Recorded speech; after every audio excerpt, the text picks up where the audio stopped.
다 같이 자리에서 일어나셔서 사순절 5번째 주일 예배를 하나님께 올려드리겠습니다.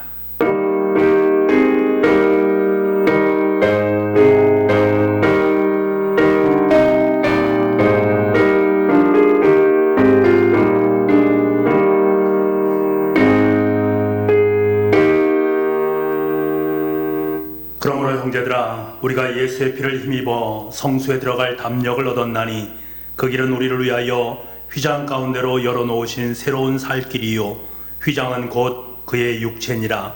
우리가 마음의 뿌림을 받아 악한 양심으로부터 벗어나고 몸은 맑은 물로 씻음을 받았으니 참 마음과 온전한 믿음으로 하나님께 나아가자. 창조주 하나님 아버지, 고난주간을 눈앞에 두고 우리들의 주의를 지켜 예배합니다.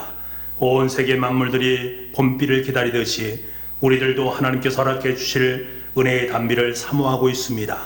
예수님의 고난을 묵상하며 그 발자취를 따를 때에 우리의 심령이 다시 한번 구원의 은혜를 깨닫게 하여 주옵소서.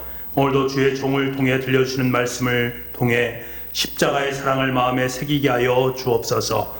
또한 우리가 드리는 예물과 헌신을 기뻐 받아주시고 홀로 영광을 거두어 주옵소서. 모든 말씀을 예수님의 이름으로 기원하옵나이다. 아멘. 송영 4장입니다.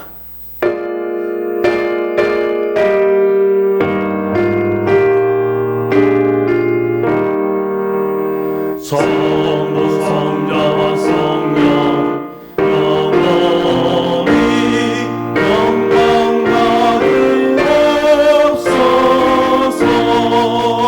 대처로 지금까지 또기니 영원무 성삼위께 영광.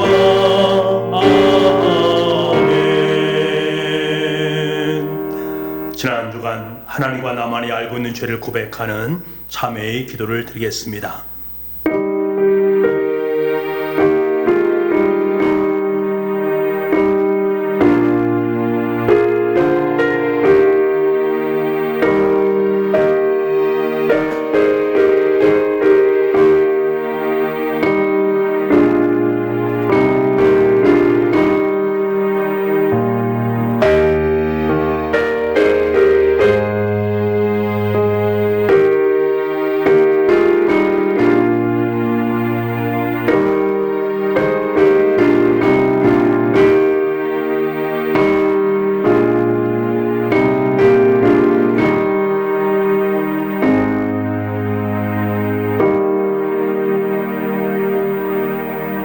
자비하신 하나님 아버지, 이 시간 우리가 고백한 모든 허물과 죄를 용서하여 주시옵소서. 너는 마땅히 공의만을 따르라. 그리하면 내가 살겠고 내 하나님 여호와께서 내게 주시는 땅을 차지하리라. 아멘. 오늘은 특별히 코로나19 퇴치와 회개를 위한 기도를 함께 드리도록 하겠습니다. 코로나19 퇴치와 회개를 위한 기도문을 함께 읽으면서 기도하도록 하겠습니다. 함께 기도하겠습니다. 온 세상을 지으신 하나님 아버지, 코로나19를 통하여 인간이 연약한 존재임을 다시금 깨닫게 됩니다. 우리의 신앙생활과 일상의 삶을 돌아보며 잠시 멈추어서 기도드리오니 나 개인과 가족의 평안한 삶만을 위해서 살아온 어리석음을 돌이키게 하여 주시옵소서. 우리의 탐욕과 오만을 고백하오니 불쌍히 여겨 주시옵소서. 온 땅이 하나님의 뜻대로 아름다운 세상으로 회복되도록 은총을 베풀어 주시옵소서. 치유하시는 하나님, 코로나19로 고통당하는 환자들에게 치유의 은총을 허락하옵소서. 환자들의 가족에게 힘과 용기를 주시옵소서. 코로나19로 사랑하는 이를 잃은 가족과 친지들에게 하늘의 위로와 평안을 주시옵소서. 환자들을 돌보기 위하여 수고하는 의료진, 방역 담당자, 일선 공무원, 자원봉사자들에게 지혜와 능력을 주시옵소서. 하루속히 코로나19가 종식되는 일상이 회복되도록 은혜를 베풀어 주시옵소서. 자비로우신 하나님, 저희로 하여금 겸손하게 하나님을 섬기고 이웃을 사랑하도록 은혜를 베풀어 주시옵소서. 저희로 하여금 하나님만을 정성껏 섬기며 예배하는 예배자의 삶을 살게 하옵소서. 하나님께 예배드리는 믿음으로 세상에서 살도록 긍지 높은 신앙인이 되게 하옵소서. 고난당하는 이들의 이웃이 되어 정성껏 섬기게 하옵소서. 예수 그리스도의 이름으로 기도드립니다. 아멘. 다 같이 사도신경으로 우리의 신앙을 고백하겠습니다. 나는 전능하신 아버지 하나님, 천지의 창조주를 믿습니다. 나는 그의 유일하신 아들 우리 주 예수 그리스도를 믿습니다. 그는 성령으로 잉태되어 동정녀 마리아에게 선하시고 본디오 빌라도에게 고난받아 십자가에 못 박혀 죽으시고 장사된 지 사흘 만에 죽은 자 가운데서 다시 살아나셨으며 하늘에 오르시어 전능하신 아버지 하나님 우편에 앉아 계시다가 거기로부터 살아있는 자와 죽은 자를 심판하러 오십니다. 나는 성령을 믿으며 거룩한 공교회와 성도의 교제와 죄를 용서받는 것과 몸의 부활과 영생을 믿습니다. 아멘. 찬양과 경배의 찬송 36장을 부르겠습니다.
살아계시며 역사하시는 하나님 아버지, 하나님의 크고 높으신 이름을 이 시간 찬양합니다.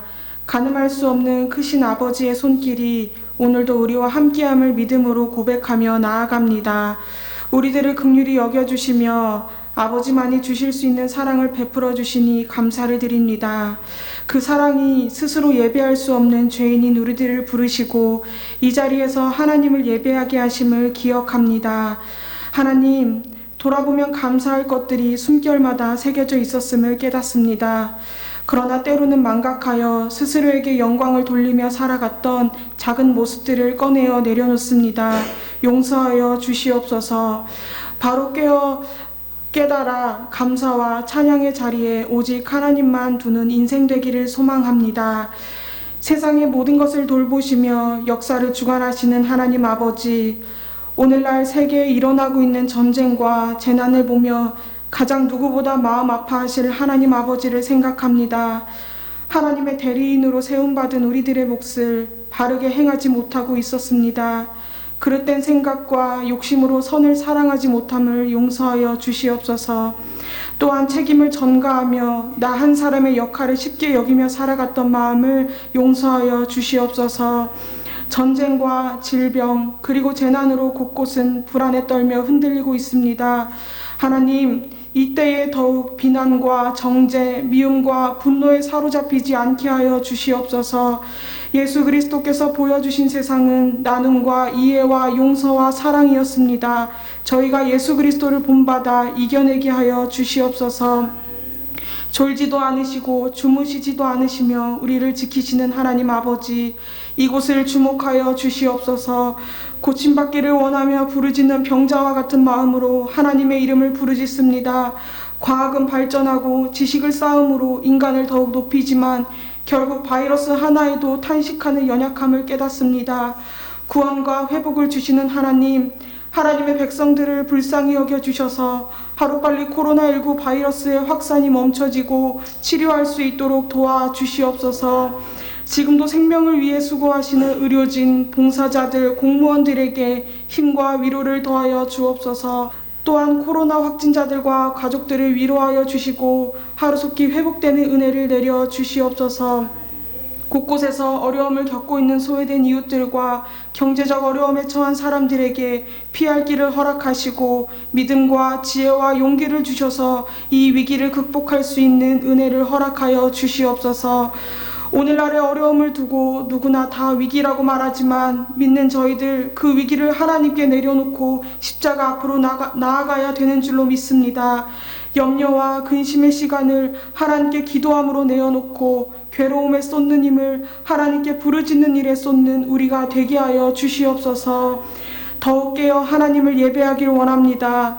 비록 성전에 함께 모여 예배드리지는 못하지만 모든 곳에 거하시며 역사하시는 하나님을 온 마음을 다해 예배하오니 기쁘게 받아 주시옵소서.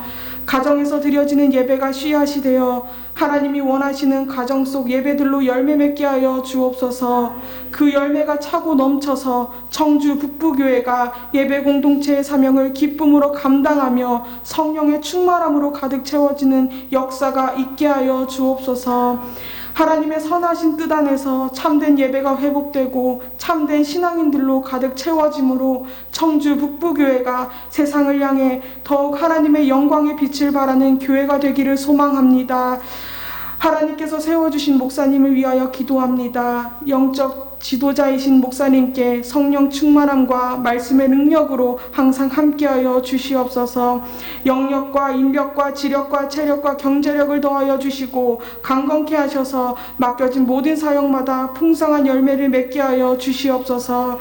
이 시간 선포되어지는 말씀을 통해 성도들이 새 힘을 얻게 하여 주시고 주님을 선명하게 바라보는 귀한 은혜가 있게 하여 주시옵소서. 더욱 말씀으로 새롭게 되어 믿음과 경건의 삶을 살아내는 성도들이 다 되게 하여 주시옵소서. 이 모든 말씀 살아계신 예수 그리스도의 이름으로 기도드립니다. 아멘.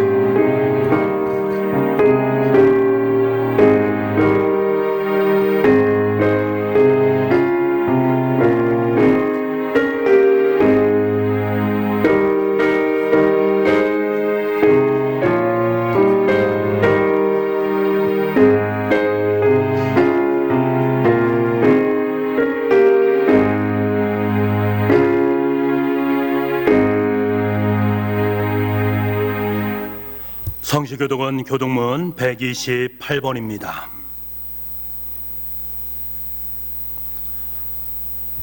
나의 영혼이 잠잠히 하나님만 바라며 나의 구원이 그에게서 나오는도다.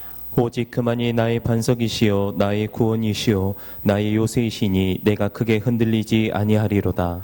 넘어지는 담과 흔들리는 울타리같이 사람을 죽이려고 너희가 일제히 공격하기를 언제까지 하려느냐. 그들이 그를 그의 높은 자리에서 떨어뜨리기만 꾀하고 거짓을 즐겨하니 입으로는 축복이요 속으로는 저주로다. 나의 영혼아 잠잠히 하나님만 바라라. 물은 나의 소망이 그로부터 나오는도다. 오직 그만이 나의 반석이시요 나의 구원이시요 나의 요새이시니 내가 흔들리지 아니하리로다. 나의 구원과 영광이 하나님께 있으며 내 힘의 반석과 피난처도 하나님께 있도다. 백성들아 시시로 그를 의지하고 그의 앞에 마음을 토하라. 하나님은 우리의 피난처시로다. 아멘.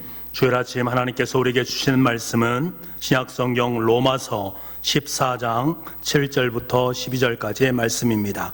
신약성경 258쪽입니다.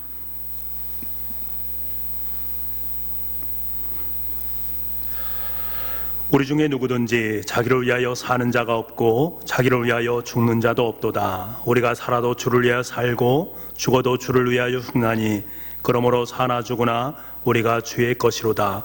이를 위하여 그리스도께서 죽었다가 다시 살아나셨으니 곧 죽은 자와 산 자의 주가 되려 하심이라. 내가 어찌하여 내 형제를 비판하느냐? 어찌하여 내 형제를 업신여기느냐?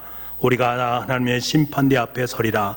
기록되었을 때 주께서 이르시되 내가 살았노니 모든 무릎이 내게 꿇을 것이요 모든 혀가 하나님께 자백하리라 하였느니라.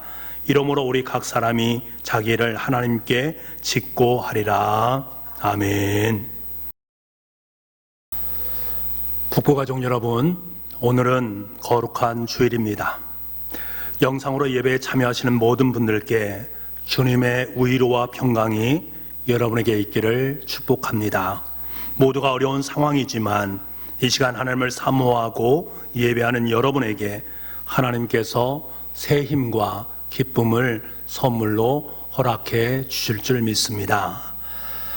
몇 년 전에 가족과 함께 홍콩으로 자유여행을 간 적이 있습니다. 여행을 가기 전에 아내의 헌신으로 집에서 인터넷으로 묵어야 될 숙소 그리고 여행 중에 가야 할 여행지를 미리 체크하고 미리미리 티켓을 끊어 놓았습니다. 그래서 여행이 원만하게 잘 진행될 듯 보였습니다. 근데 막상 홍콩에 가서 여행을 시작하다 보니까 여러 가지 점이 어렵다라는 것을 알게 됩니다. 관광지마다 사람들이 너무나 많았고 날씨는 너무나 무더웠습니다. 어린 아들과 딸은 더위에 지쳐갔고 저희 입에서도 볼멘 소리가 터져나왔습니다. 그럼에도 불구하고 아내는 모든 것을 씩씩하게 다 소화했습니다. 물론 여행은 행복했고 무사히 마쳤습니다. 하지만 여행이 끝나고 제 마음속에 이러한 생각들이 들었습니다. 우리가 아무리 꼼꼼하게 여행을 계획한다 할지라도 차질이 생길 수 있다라는 것, 그리고 하고 싶은 것, 보고 싶은 것을 다 할 수 없는 것이 여행이라는 것을 알게 되었습니다. 여러분, 여행의 목적이 무엇이겠습니까? 여행을 통해 가족들과 함께 하면서 즐거운 시간을 가지는 것, 여정을 함께 하면서 맛있는 음식도 먹고 아름다운 경치도 감상하는 것 아니겠습니까? 그런데 계획에 맞추다 보면 여행의 목적은 슬그머니 어디론가 사라져버리고 일정대로 움직이는 것이 주가 됨으로 말미암아 알쓰고 수고한 아내의 수고가 퇴색이 되지 않겠습니까?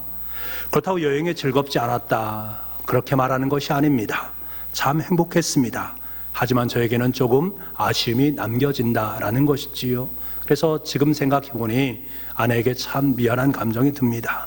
다시 그곳을 여행 간다면 좀 더 여행의 목적에 충실하게 여행에서 만들어지는 가족의 더 중요한 소중한 스토리를 만들어야겠다라는 생각이 들었습니다.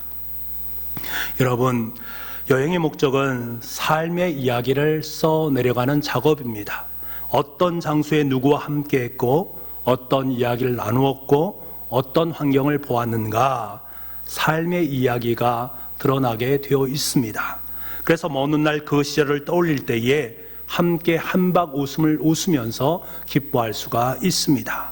여러분, 우리의 신앙도 마찬가지입니다. 신앙을 한마디로 정의한다면 나와 주님과의 함께 걷는 여행이다라고 할 수가 있습니다. 나와 주님의 이야기를 함께 써내려가는 작업이 여행이요 신앙이다라는 것입니다. 여러분, 그 여행길을 걷다 보면 때로는 아름다운 호수를 만날 수 있습니다. 그 호숫가에서 하루 종일, 하루 더 예수님과 아름다운 이야기를 나눌 수도 있습니다. 때로는 전혀 의도되지 않았던 장소로 들어설 수 있습니다. 그럴 때 다시금 방향을 선회해서 다시금 원래의 목적지로 돌아올 수도 있습니다. 하지만 이 모든 것이 다 즐거울 수가 있습니다. 왜 그렇습니까?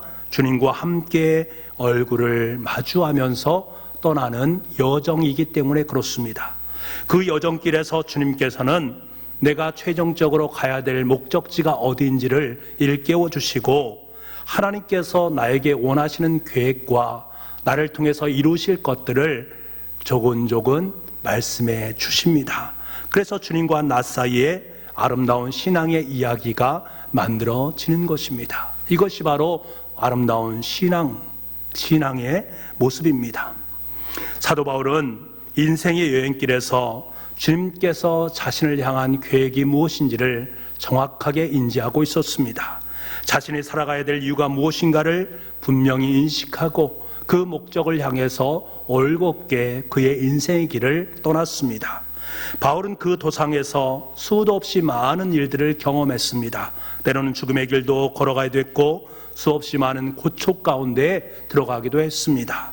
하지만 그는 한 번도 자신과 동행하시는 주님을 의식하지 않은 적이 없었습니다. 끝까지 자신의 인생 속에서 함께하는 주님과 동행하면서 인생의 목적을 완수했습니다. 다시 말하면 그는 주님과 함께 삶의 이야기를 아름답게 써내려갔습니다. 여러분, 그의 고백을 한번 들어보시기 바랍니다. 사도행전 20장 24절 말씀에 이렇게 고백합니다. 내가 나의 달려갈 길을 다 달리고 주 예수께 받은 사명 곧 하나님의 은혜의 복음을 증언하는 일을 다하기만 하면 나는 내 목숨이 조금도 아깝지 않습니다. 여러분, 얼마나 멋들어진 표현입니까? 얼마나 아름답고 귀한 고백입니까? 저도 또한 이러한 신앙의 이야기를 예수님과 함께 써 내려가고 싶습니다. 저만이겠습니까? 여러분도 마찬가지로 그러한 이야기를 써 내려가기를 원하실 것입니다. 오늘 본문 말씀을 보게 되면 사도 바울이 어떻게 주님과 동행하는 삶을 살았는가라는 것을 우리는 감정적으로 느낄 수가 있습니다. 그 동행의 목적이 무엇이었는지 분명하게 깨달아 알 수가 있습니다. 오늘 본문 7절부터 9절까지 말씀을 함께 보도록 하겠습니다. 우리 함께 이 말씀을 읽어보겠습니다. 같이 읽겠습니다. 우리 중에 누구든지 자기를 위하여 사는 자가 없고 자기를 위하여 죽는 자도 없도다. 우리가 살아도 주를 위하여 살고 죽어도 주를 위하여 죽나니 그러므로 사나 죽으나 우리가 주의 것이로다. 이를 위하여 그리스도께서 죽었다가 다시 살아나셨으니 곧 죽은 자와 산 자의 주가 되려 하심이라. 아멘.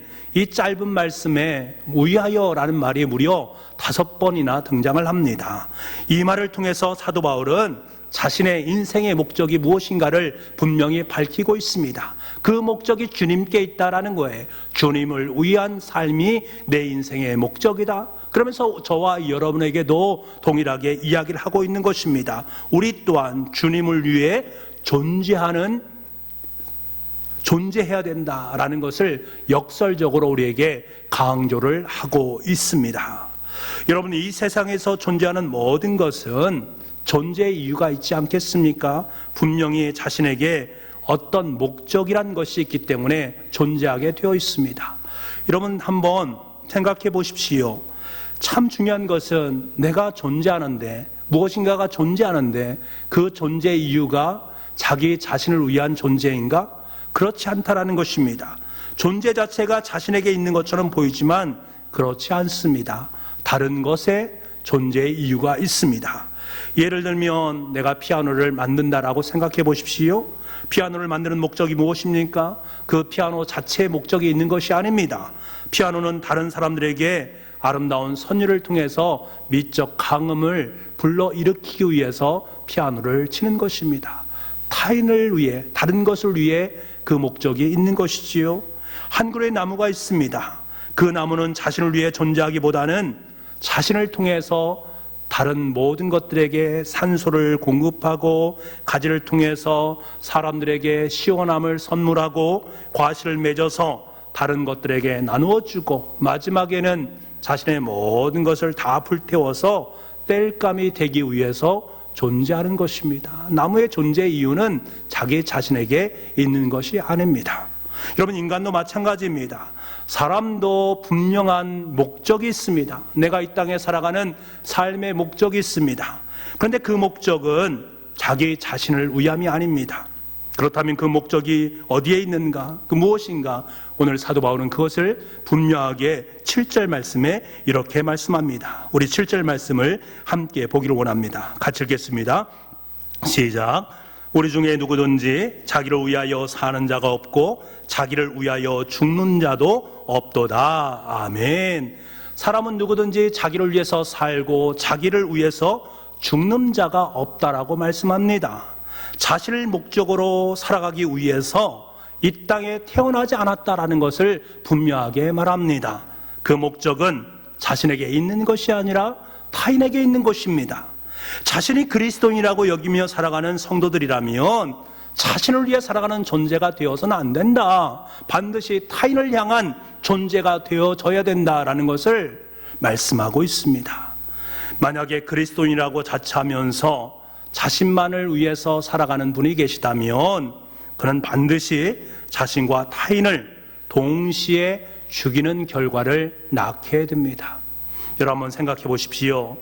직장에 다니는 남편이 있습니다. 아침에 밥을 먹지요. 그리고 나서 회사에 출근을 합니다. 회사에서 열심히 일을 합니다. 그리고 집으로 돌아와서 저녁을 먹고 잠자리에 듭니다. 매일매일 똑같은 일이 반복되어집니다. 얼핏 보면 대단히 단조롭고 무미건조한 인생인 것처럼 여겨지지 않습니까? 그런데 왜 남편은 이렇게 살아가는 것입니까? 그렇게 살아가는 이유가 무엇입니까? 자신을 위하는 것보다는 가족을 위하기 때문입니다. 남편이 이러한 일상이 가족을 위한 것이다 라는 것임을 정확하게 인지를 하게 된다면 그 남편은 단조롭게 보이는 그 삶이 무미건조한 것이 아니라 내 인생이 엄청나게 가치 있는 인생이구나, 의미 있는 인생이구나 라는 것을 깨닫게 되어집니다. 남편의 봉사와 헌신으로 말미암아 자기 자녀들의 인생이 아름답게 가꾸어지는 것 아니겠습니까? 남편의 봉사를 통해서 회사가 성장하고 회사에서 벌어온 월급으로 말미암아 가족의 생명을 살리는 것 아니겠습니까? 더 확장시켜서 생각해 본다면 남편이 지금 벌어오는 물질은 내 사랑하는 가족의 미래가 되는 것입니다. 이 사실을 매일매일 인식하며 살아간다면 단 하루도 단조롭거나 무미건조한 인생이 아님을 깨닫게 됩니다. 내가 비록 회사에서 일을 한다고 하지만 회사에서 일하는 것뿐만 아니라 아내와 자녀들 속에서 함께 더불어 살아가는 것이고 아내와 자녀의 꿈을 함께 펼쳐나가는 아름다운 의미가 그 속에 담겨 있음을 깨닫게 되는 것입니다. 그러니까 내가 하루하루 삶을 살아가는 그 이유는 참으로 의미 있고 참으로 가치 있는 일로 여겨지게 됩니다. 그런데 만약에 어느 순간부터 남편이 삶의 목적을 자기 자신에게 두었다라고 생각해 보십시오. 내가 어쩌다가 이 모양 이 꼴이 되어서 매일매일 삶이 다람쥐 쳇바퀴처럼 이렇게 살아가는가? 이 삶이 무슨 의미가 있는가? 너무나 건조하지 않은가?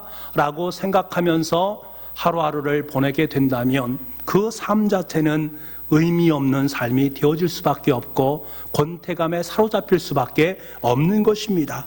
그러면 그의 인생은 어디로 향하겠습니까? 자기 자신의 만족과 유익을 위한 쾌락의 장소로 떠날 수밖에 없는 것이지요. 그렇게 되면 그 가정은 어떻게 됩니까? 결국 가족들도 그도 불행하게 되는 것입니다. 반대로 아내의 경우도 마찬가지 아니겠습니까? 내가 어쩌다가 저런 인간을 만나서 이 모양 이 꼴로 살아가는가? 라고 말하면서 내 삶의 자리 속에 이제는 가족을 위해서 살지 않고 내 자신을 위해서 살겠다라고 아내가 작정한다면 여러분 그 가정이 그 인생이 아름다운 인생이 될 수 있겠습니까? 아닙니다. 가정과 자녀를 파괴하는 인생이 될 수밖에 없는 것이지요. 어떤 사람이 예수님께 이렇게 말합니다. 선생님, 내 형제에게 명령해서 유산을 나와 함께 나누라고 해 주십시오. 그가 말하는 것은 예수님의 권위를 이용해서 자신이 원하는 것을 얻으려고 하기 때문에 예수님께 이렇게 말을 한 것입니다. 예수님께서 그 마음을 잘 아셨습니다. 그래서 그에게 뭐라고 말씀하십니까? 누가복음 15장 15절 말씀에 메시지 성경을 보게 되면 이렇게 되어 있습니다. 조심하여라. 털끝만한 탐심에도 빠져들지 않도록 너희 자신을 지켜라. 너희의 소유가 많더라도 그 소유가 너희의 삶을 규정해 주지 않는다. 그러시면서 그 소유에 대한 부분을 말씀하시면서 비유로 이야기하신 것이 바로 어리석은 부자의 이야기입니다.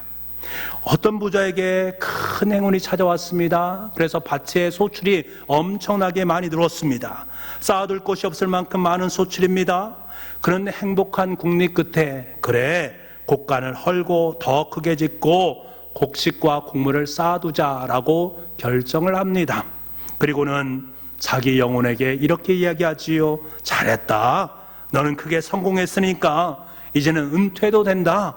편안히 내 인생을 즐겨라. 마음 놓고 먹고 마시고 즐겨라. 여러분, 어떤 생각이 드십니까?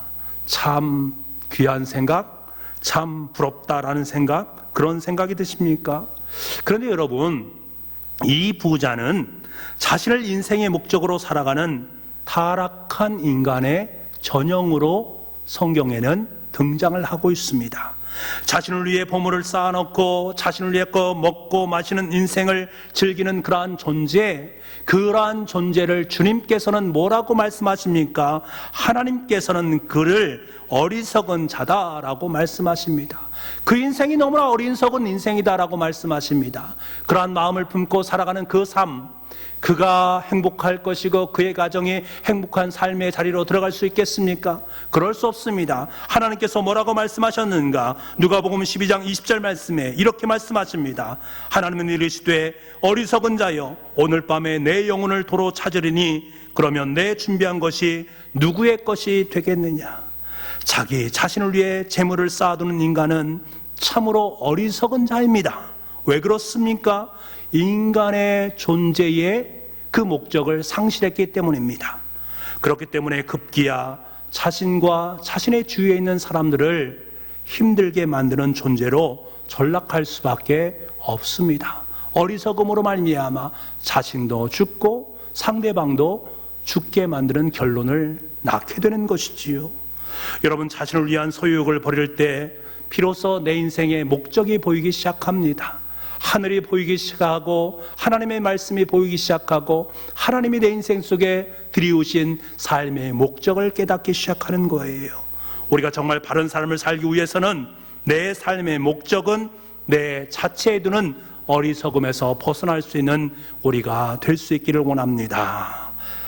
자, 그렇다면 구체적으로 내 삶의 목적은 그렇다면 과연 무엇인가? 8절 말씀에 이렇게 말씀하십니다. 우리 8절 말씀을 함께 읽겠습니다. 시작.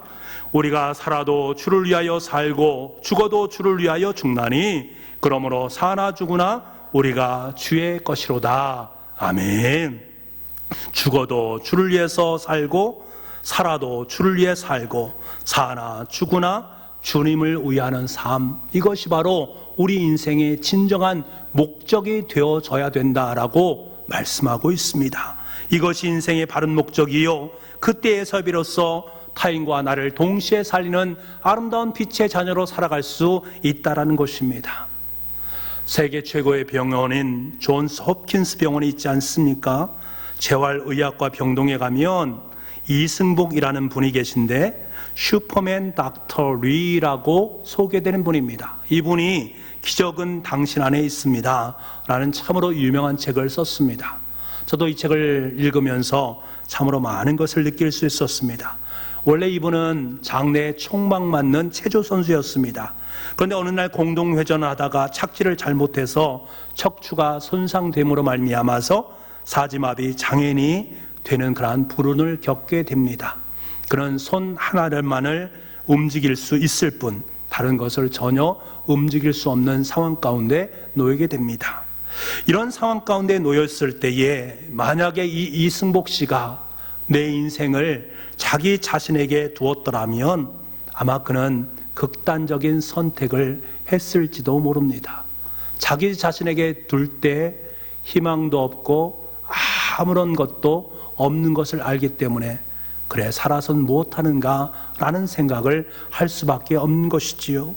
그런데 존스 홉킨스 병원의 수많은 환자들이 이승복 씨로 말미암아서 위로를 받고 평안을 얻고 소망과 생명을 얻게 됩니다. 어떻게 이런 일이 발생한 것입니까? 그것은 다른 것이 아니라 그의 인생의 목적을 자기 자신에게 둔 것이 아니라 주님을 위해 인생의 목적을 그곳에 두었기 때문입니다. 자신에게 가혹하리만큼 어려운 시련을 안겨주신 하나님의 뜻, 하나님의 목적을 그는 발견했습니다. 삶의 자리 속에서 왜 하나님께서 나에게 이러한 어려움을 안겨주셨는가? 그 속에 나를 향하신 하나님의 목적하심을 분명히 발견하게 되었습니다. 그러므로 말미암아 그는 휠체어를 타면서도 수많은 사람들의 생명을 구할 수 있었고 그들을 위해서 애쓰고 수고하는 하나님의 그 목적과 하나님의 뜻이 자기에게 있음을 분명히 깨닫게 되고 그 귀한 사역에 아름답게 동참할 수 있었습니다. 그래서 그는 타인의 삶을 아름답게 가치 있게 세워가는 일에 헌신할 수 있었습니다. 그가 인생의 목적을 주님께 두었을 때 그뿐만 아니라 타인도 살리는 엄청난 역사를 이루게 되었습니다. 사랑하는 성도 여러분, 우리의 삶의 목적은 나 자신에게 있지 않습니다. 우리가 자신을 목적으로 삼고 살아갈 때 우리는 끊임없이 자신과 타인을 죽음으로 몰아넣는 인생을 살아갈 수밖에 없습니다. 하지만 내 자신을 위한 목적에서 주님을 목적으로 살아갈 때에 내가 머무는 그 모든 곳은 나도 살고 상대방도 살리는 하늘의 역사의 현장이 되는 것입니다. 여러분, 주님을 위해서 살아가는 인생은 복된 인생입니다. 주님을 위해서 살아가는 그 인생은 바른 목적으로 하루하루의 삶을 살아가게 되는 줄 믿습니다. 그러니 그의 길이 복된 길이 될 수 있는 것입니다. 주님을 위해 살아감으로 말미암아 자신도 살고 상대방도 살리는 생명의 사람이 될 수 있기를 간절히 소망합니다. 저와 여러분이 바로 주님의 분명한 목적을 따라 주님의 길을 걸어갈 수 있기를 간절히 소망합니다. 그런데 문제는 이것이 결코 쉽지 않다라는 것이 문제입니다. 사도 바울도 이 사실을 잘 알고 있었습니다. 그래서 쉽지 않은 여정길에 들어선 우리에게 하나님의 말씀으로 용기를 북돋아 주고 있습니다. 9절 말씀을 우리 함께 보겠습니다. 9절입니다. 시작.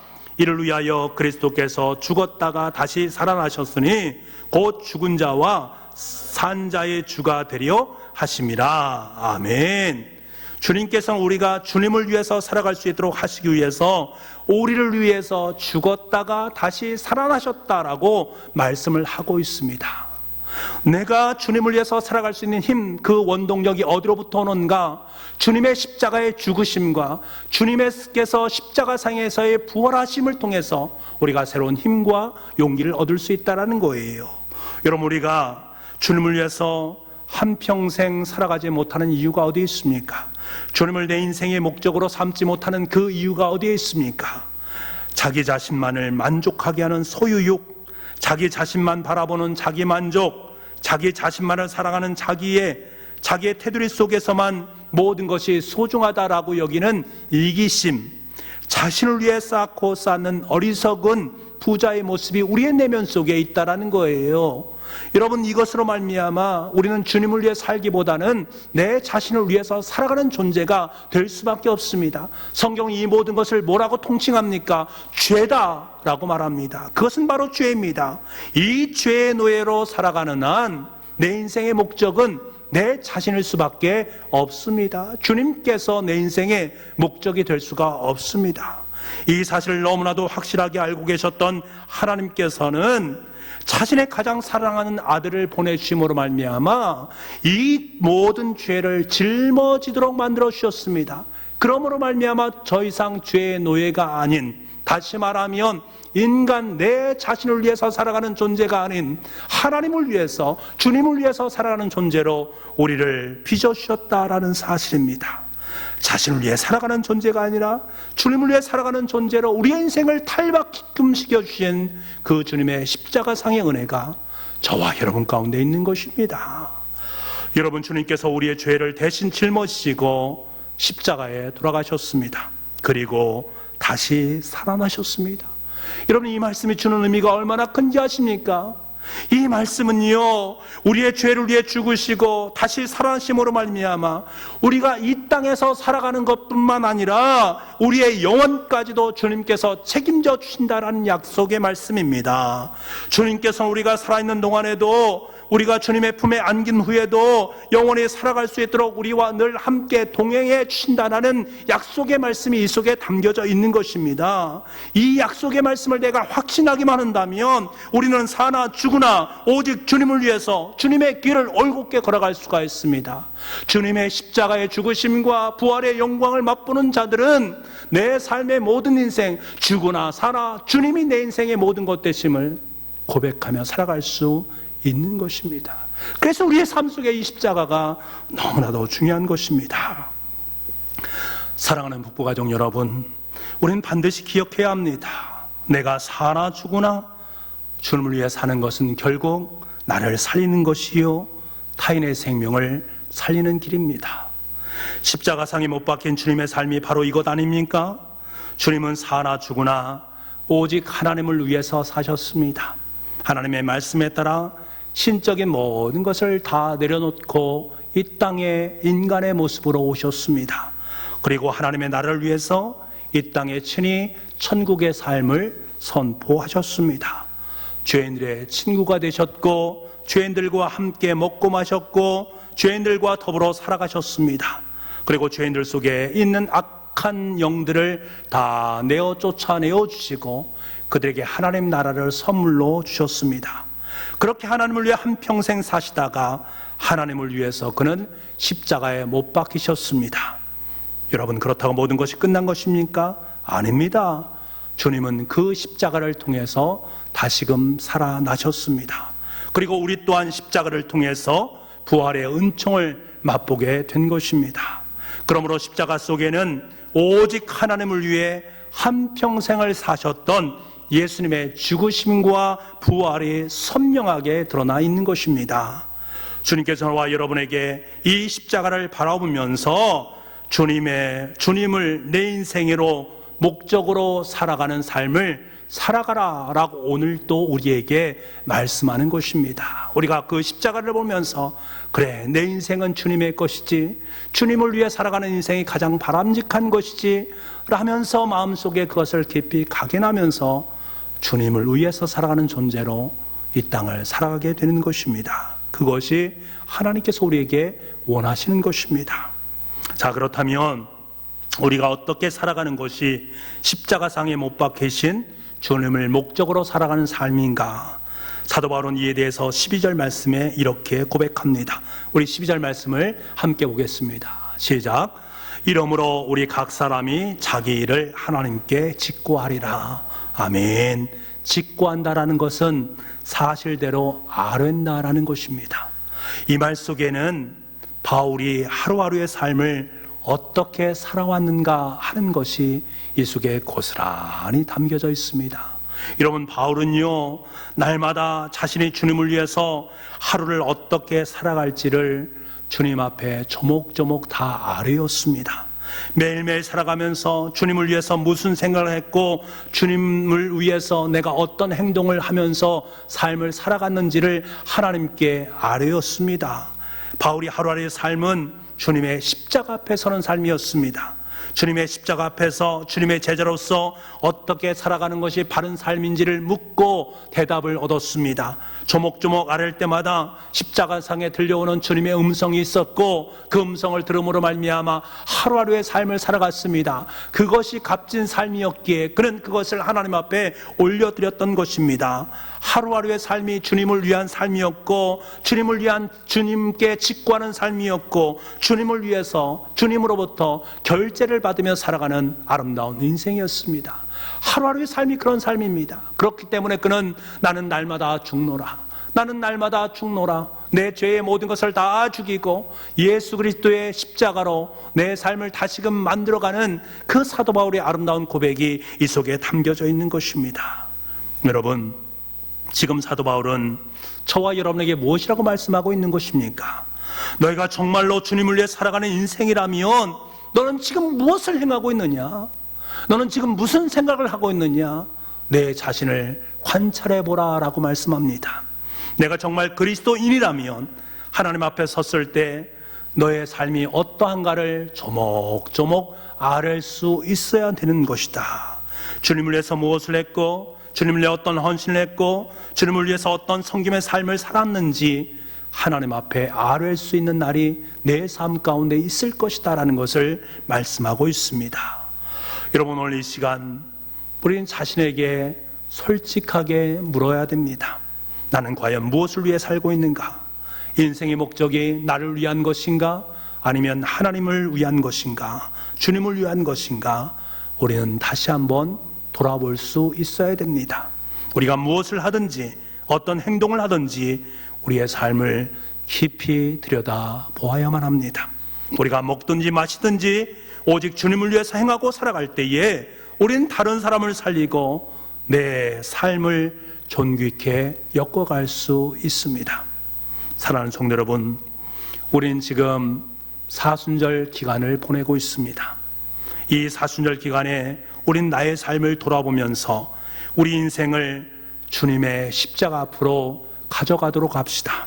그리고 십자가 앞에서 나는 무엇을 위해서 살아가는 존재인지를 분명하게 묻도록 합시다. 내가 과연 주님을 위해서, 주님의 영광을 위해 살아가고 있는가? 아니, 지금까지 하나님의 나라를 위해서 헌신했는가? 스스로 자문하도록 합시다. 주님께서 십자가를 짊어지고 골고다 언덕을 오르실 때에 나는 어떤 모습으로 서 있었는지를 묵상하도록 합시다. 그리고 내가 행하는 하나하나의 모든 사역들이 주님의 십자가 앞에서 부끄럽지 않은 인생이었는가, 부끄러운 삶인 모습은 아니었는가를 다시 한번 돌아볼 수 있도록 합시다. 만약 십자가 앞에서 나는 지금까지 내 자신을 위해 살았습니다 라는 고백이 나오는 분이 계시다면 여러분 돌이키시기 바랍니다. 오직 주님의 십자가를 위해 살아가는 인생이 되겠다 라고 다시금 결단하도록 합시다. 내가 주님의 십자가 위에 살아갈 때에 나는 물론이거니와 타인의 삶 또한 생명으로 이끈다라는 사실을 바르게 직시하도록 합시다. 뿐만 아니라 내 인생의 무대에 막이 내리는 그 순간에 우리는 그때 영원한 생명이란 무대 위에서 주님과 함께 영원한 삶을 살 것을 기억하면서 오직 주님의 십자가 앞으로 주님께 나아가는 저와 여러분의 귀한 삶, 그리고 내 삶이 주님의 영광을 위해서, 오직 주님만을 위해서 아름답게 살아갈 수 있는 저와 여러분 될 수 있기를 간절히 소망합니다. 기도하겠습니다. 아버지 하나님, 사순절 기간을 보내고 있습니다. 이 사순절 기간에 우리의 삶의 자리를 다시 한번 돌아볼 수 있기를 원합니다. 나는 과연 무엇을 위해서 이 땅의 삶을 살아가고 있는가? 내 삶의 존재 이유는 무엇인가? 분명히 물을 수 있기를 원합니다. 십자가를 통해서 들려주시는 주님의 음성을 들을 수 있기를 간절히 원합니다. 주님을 위해서 이 땅의 삶을 살아갈 수 있게 도와주시고 주님의 영광을 위해서, 하나님의 나라를 위해서 이 땅의 모든 삶을 진력할 수 있기를 원합니다. 십자가를 바라보면서 그 십자가와 함께 십자가의 능력으로 그 모든 것을 넉넉히 이겨낼 수 있는, 또한 행할 수 있는 참으로 아름다운 하나님의 사람들이 다 되어줄 수 있도록 우리 사랑하는 교우들을 주님의 손으로 축복하여 주옵소서. 모든 말씀을 예수님의 이름으로 기도하옵나이다. 아멘.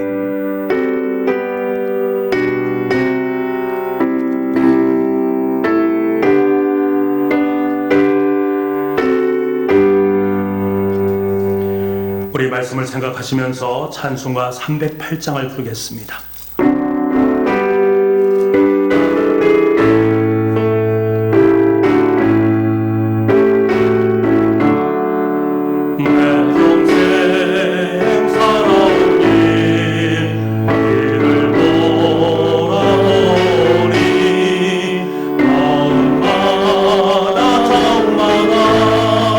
모두 죄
준비하신 귀한 예물을 두 손에 모아 드시기 바랍니다.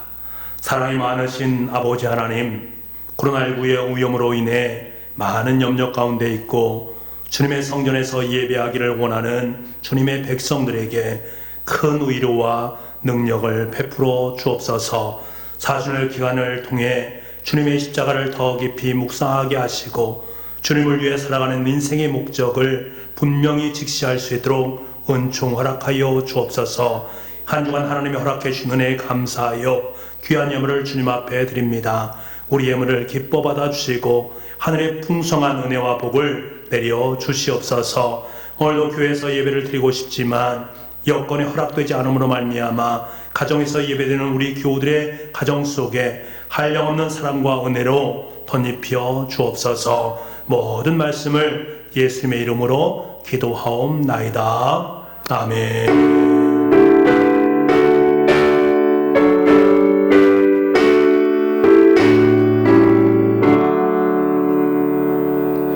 할렐루야. 여러분 행복하십니까? 예스. 다시 한번 제가 여러분께 행복하십니까? 물으면은 우리 가족 식구들과 함께 얼굴을 대하면서 예스라고 크게 함께 화답해 주시면 고맙겠습니다. 여러분 행복하십니까? 예스. 우리 주보에는 공동 기도 제목으로 함께 기도하겠습니다.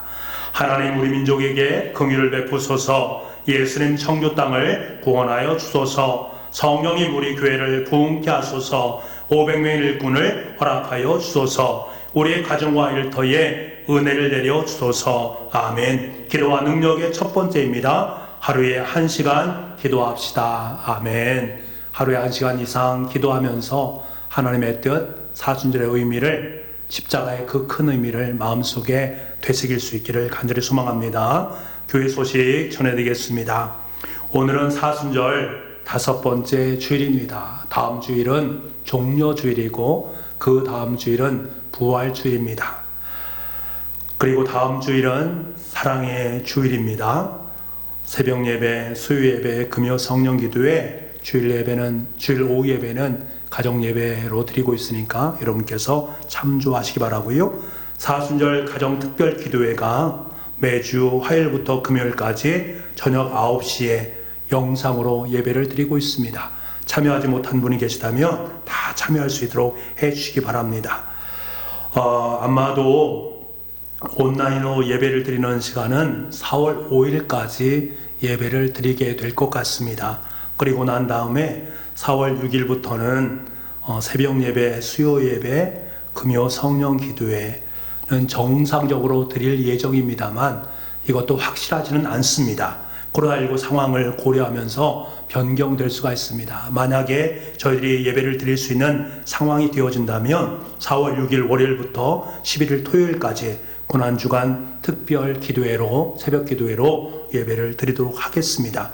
여러분께서 함께 기도해 주시고 하루속히 예배가 회복될 수 있도록 도와주옵소서. 그렇게 기도했으면 좋겠고요. 아마 4월 12일 날 부활주일인데 그때는 모든 공예배가 원래대로 드려질 수 있도록 여러분께서 함께 기도해 주시면 감사하겠습니다. 장로님들과 함께 상의하고 또 의논해서 어떤 방향이 가장 아름답고 좋은 것인가를 또 함께 의논해서 여러분께 문자라든가 여러 가지 사항을 가지고 다시금 말씀을 드리도록 하겠습니다. 사순절 실천운동 계속적으로 저희들이 금식을 하고 하루 금식하고 그 금식한 값으로 고통 가운데 있는 코로나19 가운데 있는 그런 분들을 위해서 구제하는 일에 사용하겠다라고 말씀드렸고 또 여러분께서 또 구제 헌금을 해주시면 코로나19를 위해서 귀하게 사용하도록 하겠습니다. 문화금식, 오락게임 지나친 SNS 활동, 쾌락적인 활동들은 좀 더 줄이시고 또한 온전한 신앙생활, 말씀 읽기, 하루 1시간 기도하기, 또 가정 예배를 회복할 수 있는 은혜의 시간이 될 수 있기를 간절히 소망합니다. 더욱더 적극적으로 예배를 드리진 못하지만 가정에서 참된 예배를 드리심으로 말미암아 여러분의 영혼이 더욱더 하나님께로 가까워질 수 있는 그러한 시간들이 될 수 있기를 원합니다. 자, 이번 주에 생일을 맞이하신 분, 그리고 특별한 일이 있으신 분, 육신의 질과 마음의 근심과 염려로 고통 가운데 있는 분, 기도받기를 원하시는 분들은 영상으로 보시는 여러분 가정에서 자리에서 일어나 주시고 손을 마음속에 모두와 두시기 바랍니다. 제가 여러분을 위해서 기도드리겠습니다. 기도하겠습니다. 하나님 아버지, 하나님의 은혜를 구하며 자리에서 일어났습니다. 사랑의 아버지, 생일을 맞이했습니다. 여기까지 인도하신 하나님께 감사합니다. 영혼이 잘된같이 범사가 잘되게 도와주시고 강건의 복을 누리는 은혜를 허락하여 주옵소서. 사랑하는 주님, 마음이 답답하고 어두워서 일어났습니다. 내 힘으로 감당할 수 없는 삶의 모든 여건을 하나님께 내어 맡기며 일어났습니다. 빛 대신 주님, 우리의 마음속에 오셔서 우리 어두운 마음을 다 물리쳐 주시고 기쁨과 평안으로 변화시켜 주옵소서. 사랑의 주님, 특별한 일을 앞두고 주 앞에 일어났습니다. 인생의 문제가 생길 때마다 문제의 해답은 주님께 있사오니 주님께서 함께하여 주시고 이 모든 역사를 주님의 뜻으로 아름답게 이끌어 주옵소서. 여기까지 인도하신 에베네셀의 하나님께서 다시금 우리의 삶을 인도하여 주시옵소서. 변화시켜 주시옵소서. 새롭게 하여 주시옵소서. 사랑의 주님, 육신의 질고 안고 고통당하며 치료원층을 기대하며 일어났습니다.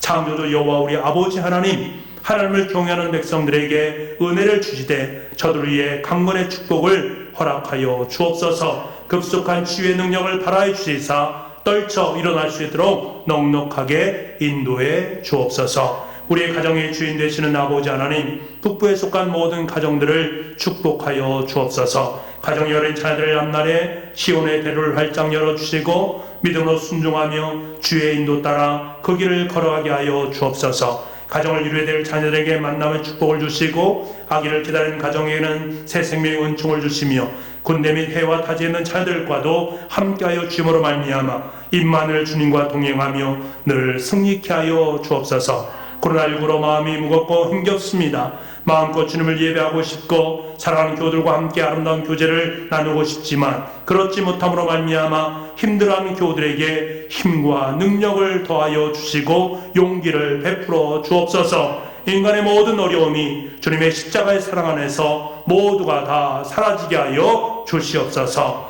사슴이 목마른 같이 주님 전에 예배드리기 원하는 우리 교우들을 기억하여 주시고 더 큰 은혜로 그의 삶의 자리를 채워 주시옵소서. 모든 말씀을 예수님의 이름으로 기도하옵나이다. 아멘. 우리 가족 식구들과 함께 축복과 격려의 박수 함께 드리겠습니다. 우리 가족끼리 함께 인사 나누겠습니다. 주님을 위해 삽시다. 주님의 십자가를 바라봅시다. 아멘. 다 같이 찬송가 341장을 부르겠습니다.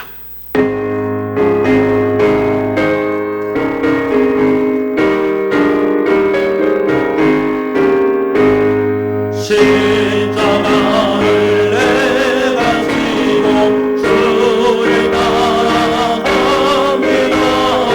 이제부터 예수로만 나의 법에 삼겠네.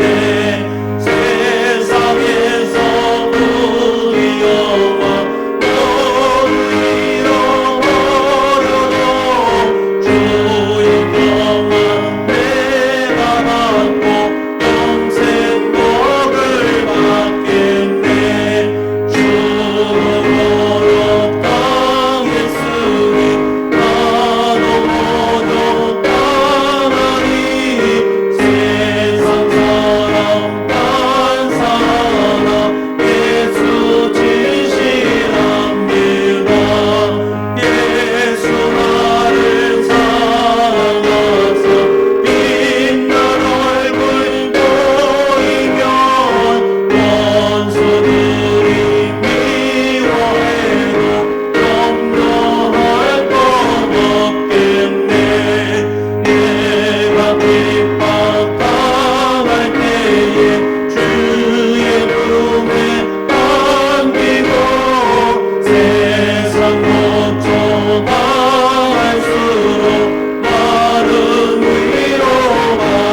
아버지 두 손을 높이 들었습니다. 주님을 위하여 살아가는 것이 인생의 분명한 목적임을 깨닫게 하시니 감사드립니다. 주님을 위해 날마다 살아감으로 말미암아 나도 살고 타인도 살려내는 역사가 있게 하여 주옵소서. 지금은 우리 주 예수 그리스도의 은혜와 우리 아버지 하나님의 무한하신 사랑하심과 성령님의 감화 감동 그리고 교통하시는 역사가 주신 말씀 마음에 품고 주님을 위해 살기로 다짐하고 결단하는 주님의 귀한 자녀들 머리 위에와 지금도 군문에 있거나 외지에 있거나 외국에 있거나 병상에 있는 아들 딸들 머리 위에 지금부터 영원토록 함께 하옵시기를 간절히 축원하옵나이다.